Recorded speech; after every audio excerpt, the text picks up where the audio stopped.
नमस्कार साथियों, स्वागत है आप सभी का एक बार फिर से टीचर सॉल्यूशन के यूट्यूब चैनल पे। और जैसे कि आप सभी को पता ही है, यूपीपीसीएस प्री का जो आपका एग्जाम हुआ है कल। और आपको पता ही है कि आपका एग्जाम कैसा आया था, उस पर हम बात करेंगे।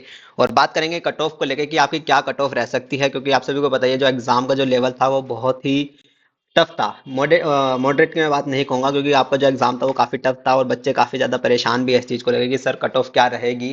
क्योंकि जो यूपीपीएससी का जो एग्जाम है वो इस बार कहीं ना कहीं आईएएस लेवल को टच कर रहा था। अगर सारे क्वेश्चन की मैं बात कर लूँ तो सभी क्वेश्चन आपके काफी लंबे लंबे क्वेश्चन थे, काफी लेंथी क्वेश्चन थे। ऑप्शन डबल ऑप्शन की तरह आपको देखे, यानी कि कारण कथन जैसे आपको क्वेश्चन आपको देखने को मिल रहे थे। तो चलिए फटाफट से वीडियो को स्टार्ट करते हैं। चैनल पे नए हैं तो चैनल को सब्सक्राइब कर लीजिएगा और बेल आइकन को प्रेस कर लीजिएगा, जिससे कि आपके पास वीडियो के नोटिफिकेशन आते रहे। तो चलिए बात करेंगे आपके एग्जाम को लेकर कि छात्रों का क्या कहना है। जैसे कि आप यहाँ पे देख सकते हैं कि बदलते पैटर्न में हुई परीक्षा में 50% ने छोड़ी मैदान, यानी कि सीधी सी बात यही है कि 50% बच्चों ने एग्जाम ही नहीं दिया, है ना। तो वही है। और उसके बाद काफी चीजें रहती है। एक तो रहती है आपकी अटेंडेंस की, अगर मैं बात करूं कि कितने बच्चे एग्जाम में बैठे, उस पर भी कट ऑफ वेरी कर जाती है। ठीक है, एग्जाम का पैटर्न क्या रहा उस पर भी आपकी कट ऑफ वेरी करेगी। और आपके नंबर ऑफ वैकेंसीज कितनी है उस पर भी आपकी कट ऑफ वेरी करती है। तो चलिए फटाफट से देखते हैं कि छात्रों का क्या कहना है। कुछ छात्र यहाँ पे मैं आपको दिखा दूं कि सबसे बेस्ट यह रहा कि परीक्षा एक ही दिन में कराई गई। केंद्रों के अंदर भी सख्ती काफी रही। परीक्षार्थियों के सामने पेपर के सील खोले गए और प्रश्नों का वितरण किया गया।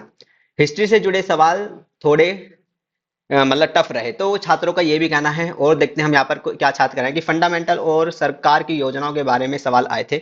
जीके के सवाल भी बहुत कठिन थे। ओवरऑल देखा जाए तो पेपर काफी अच्छा रहा। ठीक है, तो छात्रों का कुछ यही कहना है कि जीके आपकी काफी टफ कल आई और करंट अफेयर भी आपकी काफी क्वेश्चन वहां पे अलग अलग तरह से, यानी कि कारण कथन के तरह पूछे गए। यानी कि जिस बच्चे ने करंट अफेयर आपकी डिटेल में पढ़ रखी थी वो ही कल वहां पे आंसर कर पा रहा था। यानी कि अब ऐसा नहीं है कि वन लाइनर आप पढ़ के चले गए और आप यूपीपीसीएस का प्री का एग्जाम क्लियर कर लेंगे, बिल्कुल भी ऐसा नहीं है। यानी कि एसएससी वाले की अगर मैं बात कर लूँ, अगर जो एसएससी के छात्र होते हैं वो क्या करते हैं, उनकी वन लाइनर काफी अच्छी मतलब याद होती है और वो क्या करते हैं, वो प्री की कट ऑफ को बढ़ा देते हैं, है ना। लेकिन वही है, फिर मेंस में वो क्या कर लेंगे, क्योंकि मेंस की तो उनकी तैयारी इतनी अच्छी होती नहीं है, क्योंकि मेंस में आपको पता ही है सभी सब्जेक्ट लिखने होते हैं। और क्या कह रहे हैं यहाँ पे हम बात करते हैं विक्रांत सिंह की वाराणसी से कि पेपर के बाकी प्रश्न काफी सरल थे। सभी प्रश्न काफी अच्छे थे, जिस तरह से हम लोग चाहते थे उसी कंसेप्ट पर पेपर और परीक्षा हुई, काफी अच्छा रहा। और देखते हैं क्या कह रहे हैं बच्चे कि पेपर अच्छा था, जिसने भी तैयारी की होगी उसके लिए कोई दिक्कत नहीं थी। हिस्ट्री से संबंधित प्रश्न बहुत बहुत मतलब हार्ड थे, जो थे कठिन थे। दिवसों जैसे विश्व तंबाकू दिवस, दिव्यांगजन दिवस आदि से संबंधित प्रश्न आपके थे। तो कुछ छात्रों का कुछ कहना है। और देखते हैं क्या आया है। आपकी अपडेट ये आई है कि करंट अफेयर के सवालों में तथ्यों की भरमार, पेपर देख अभ्यर्थी बीमार। ये सही बात है, बिल्कुल करंट अफेयर के सवाल आपके कारण कथन जैसे थे, यानी कि डिटेल में आपने करंट अफेयर पढ़ रखी हो। ठीक है, यानी अब ऐसा नहीं चलेगा कि हाँ ये क्वेश्चन है और ये आंसर है, ऐसा नहीं। डिटेल आपको पता होनी चाहिए। ठीक है, यहाँ पे देखते हैं कि जीएस की तुलना में आसान रहा सी सेट, यानी कि बिल्कुल सही बात है। जो सी सेट का पेपर था वो इतना हार्ड नहीं था, उसको आप इजीली क्रैक कर सकते। तो आपको बताइए वो आपका क्वालिफाई नेचर का होता है। लेकिन जीएस का पेपर आपका काफी खतरनाक आपका आया था कल। ठीक है, चलिए बात करते हैं आपके नेक्स्ट डिटेल की कि पेपर समझ नहीं आया। 75 जिलों में आधे से ज्यादा लोगों ने छोड़ी यूपीपीएससी की परीक्षा। जीएस के सवाल में उलझे अभ्यर्थी, बिल्कुल सही बात है। जीएस के सवाल और पेपर आपका काफी लेंथी भी था कल, अगर मैं बात करूं, क्योंकि हर एक क्वेश्चन आपका कर्ण कथन कथन जैसा था। तो क्वेश्चन जो था वो पेपर पे मतलब एक पेपर पे एक दो क्वेश्चन ही था, तो पेज आपके काफी बढ़ चुके थे और जिससे बच्चों को काफी मतलब पेपर सोल्व करने में टाइम लग रहा था। यहाँ पर देखते हैं कि पीसीएस परीक्षा के लिए कुछ 5,76,154 अभ्यर्थियों ने आवेदन किया था, जिसमें 2,41,212 अभ्यर्थी ही शामिल हुए। यानी कि अगर मैं परसेंटेज की अटेंडेंस परसेंटेज की बात करूं तो सिर्फ 42% बच्चों ने ही क्या है पेपर दिया है, यानी कि काफी कम आपकी अटेंडेंस गई ही है इस एग्जाम की। ठीक है, तो इस पे भी कट ऑफ आपकी वेरी करती है। चलिए आगे की डिटेल देख लेते हैं। आगे की डिटेल आपकी कुछ इस प्रकार है।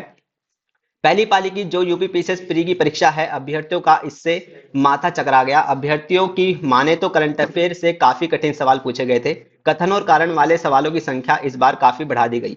सवाल लंबे होने की वजह से अभ्यर्थियों को इन्हें समझने में काफी समय लगा, जिससे पूरा पेपर हल करने में अभ्यर्थियों के पसीने छूट गए और छात्रों को समय भी कम पड़ा। बिल्कुल सही बात है, छात्रों को समय इसलिए कम पड़ा क्योंकि आपके सवाल काफी लंबे लंबे थे। ठीक है, छात्रों ने बताया कि इस बार का पेपर बहुत कठिन था। परीक्षा की तैयारी ठीक से करने के बाद भी प्रश्नों का उत्तर देने के लिए मशक्कत करनी पड़ी।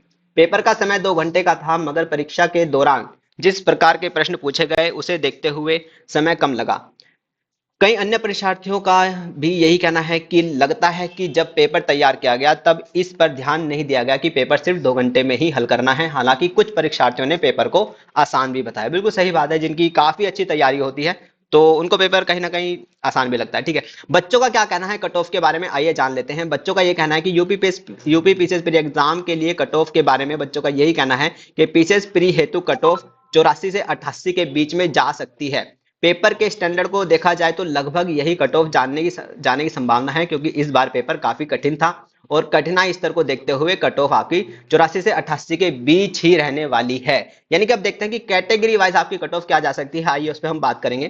कैटेगरी वाइज कट ऑफ आपकी कुछ इस तरह से जा सकती है। ये है आपके नंबर ऑफ क्वेश्चंस। ठीक है, ये आपके मार्क्स नहीं है, ये आपके नंबर ऑफ क्वेश्चन है। यानी कि अगर आप इतने क्वेश्चन सही करके आए हैं तो कहीं ना कहीं आपका प्री आपका क्लियर हो जाएगा।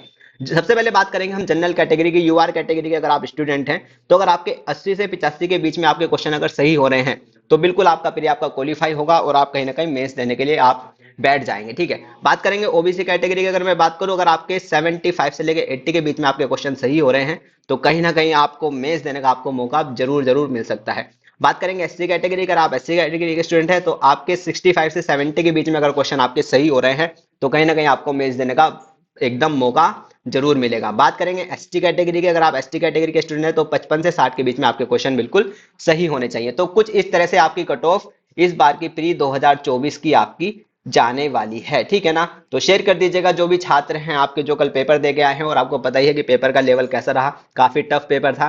ठीक है, और बच्चे चाह भी रहते कि सर कट ऑफ क्या जाएगी, तो वो सब मैंने आपको बता दी है। ठीक है, वीडियो को शेयर कर दीजिएगा जो भी आपका छात्र या जो भी आपका रिश्तेदार आपका फ्रेंड आपका पेपर दे के आया है। ठीक है, ताकि उनको पता चले कि कट ऑफ ये रहने वाली है, आगे वो मेंस की तैयारी में लग जाएं। ठीक है, तो चलिए इतना ही रखते हैं वीडियो को। बाकी बने रहिएगा, चैनल से जुड़े रहिएगा, अपना ध्यान रखिएगा और नए हैं तो सब्सक्राइब करिएगा। वीडियो अच्छी लगी हो तो लाइक करिएगा। नमस्ते, टाटा, थैंक यू, धन्यवाद।